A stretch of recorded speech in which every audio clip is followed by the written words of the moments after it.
যাবো ভেতরে। লঙ্কার গুঁড়ো কেন ছুড়েছো? পালাচ্ছে না, কেউ পালাচ্ছে না, এটা আমাদের ঘরে আমরা পালিয়ে ওরা ঘুরে যা গৌরব হোক।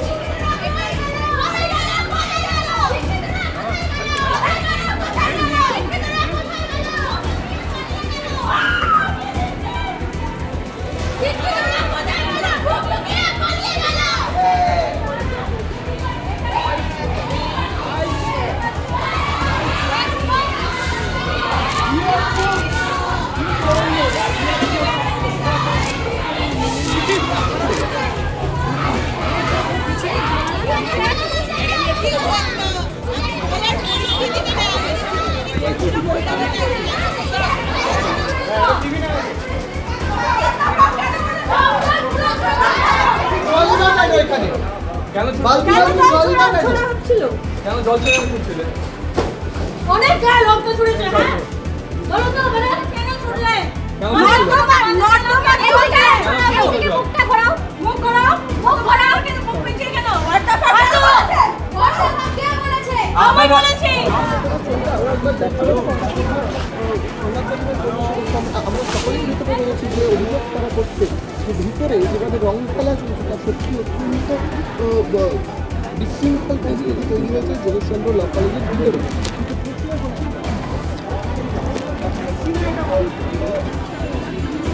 ও আচ্ছা ঠিক আছে এক্সকিউজ মি।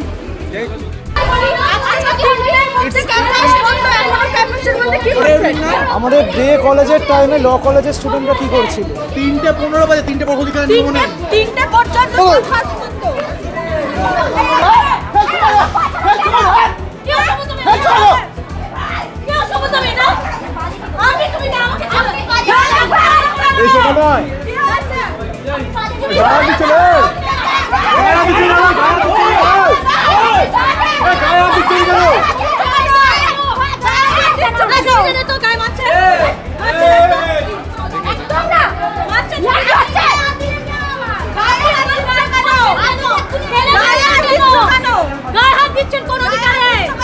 এই সমস্ত শেখানো কলেজে 3টা পরে রিপোর্ট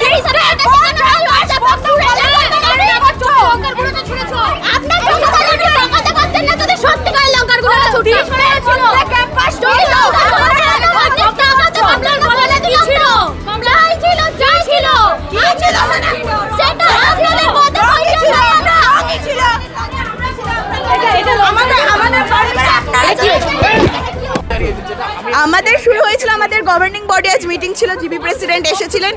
আবিরের পর রং, হলুদ, লঙ্কার গুঁড়ো, লবণ, বিভিন্ন রকম মশলা যেগুলো স্কিনকে ক্ষতি করে এবং জ্বালা করছে, বিভিন্ন রকম জিনিস মিশিয়ে এবং মিডিয়াকে হ্যারাস করার জন্য ভেতর থেকে এখনো জল ছড়া হচ্ছে। আমাদের জিবি মিটিং চলছিল, তখন সেই মুহূর্তে একটা বহিরাগত ডে কলেজের বহিরাগত যার এগেনস্টে হাইকোর্টের অর্ডার আছে যে সে ক্যাম্পাসের ভেতরে আসতে পারবে না, সে এসেছে। ইনফ্যাক্ট এখনও ক্যাম্পাসের ভেতরেই আছে।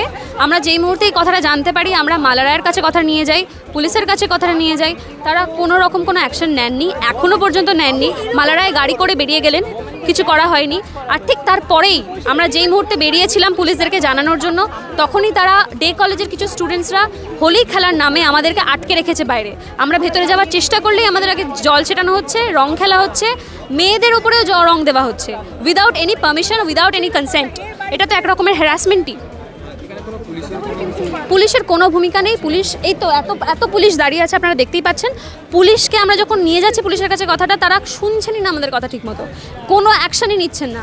মেয়েদের গায়ে জল ছেড়ানো হচ্ছে, ভিজিয়ে দেওয়া হচ্ছে, মেয়েরা ভেতরে যেতে পারছে না, তাও পুলিশ কিছু করছে না। প্রথমে রং ছুড়লো, কিন্তু রং যেহেতু শেষ হয়ে গেছে, এবারে ওরা নোংরা জল ছুটছে, মাটির জল ছুটছে, চা পাতা মিশিয়ে ছুটছে এবং মশলা মশলা সব যা আছে সব মিশিয়ে ছুটছে এরা। জানি না, ওরা বহিরাগত, ওরা ঢুকে এসব কেন করছে ওরাই জানে। এটা ওদের কারণ, ওদের কোনো কাজ নেই, আনএমপ্লয়েড, ওরা পড়াশোনা করে না, এইসব করছে ওরা এখানে এসে। পুলিশ এখানে দাঁড়িয়ে আছে, পুলিশকে কিছু বলা হচ্ছে, পুলিশ কিছু শুনছে না। পুলিশ বলছে আমাদেরকে বলবেন না। কলেজের ছাত্ররা কিছু বহিরাগত ইস্যুতে বিক্ষোভ টিক্ষোভ করেছে, তখন আমি ক্যাম্পাসে ছিলামও না। এবং পরবর্তীকালে যেটা শুনলাম যে পুলিশ প্রশাসন ওনাকে রেস্কিউ করে বের করে নিয়ে গেছে এবং ল কলেজের প্রিন্সিপালও বেরিয়ে গেছেন, ওনাদের উচিত ছিল ওনাদের ছাত্রছাত্রী নিয়ে যাওয়া, তাহলে বিষয়টা। আর আমাদের কলেজের ক্ষেত্রে এটা একটা প্রথাই হয়ে দাঁড়িয়েছে যে ছাত্রর সঙ্গে অছাত্ররাও কলেজে ঢোকে। এটা বহুবার বলা হয়েছে, বহুবার আলোচনা হয়েছে, এবং তারপর যেটা রণক্ষেত্রের যে পরিস্থিতি, সেই পরিস্থিতিটা যখন আমার কাছে রিপোর্টিং হলো, আমি সিদ্ধান্ত, আমার 2-4জন কলিগ ছিলেন, তাদের সঙ্গে কথা বললাম। কারণ আজকে ফর্ম ফিল আপ ছিল না, ফিজিক্যাল কোনো ক্লাস ছিল না। কালকে আমাদের ডিসি মিটিংয়ের সিদ্ধান্ত হয়েছে যে 17 তারিখ থেকে আমাদের 6th সেমিস্টারের ক্লাস শুরু হবে। ফলে এখানে যারা এসছে তারা মূলত গণ্ডগোল করার জন্যই এসছে।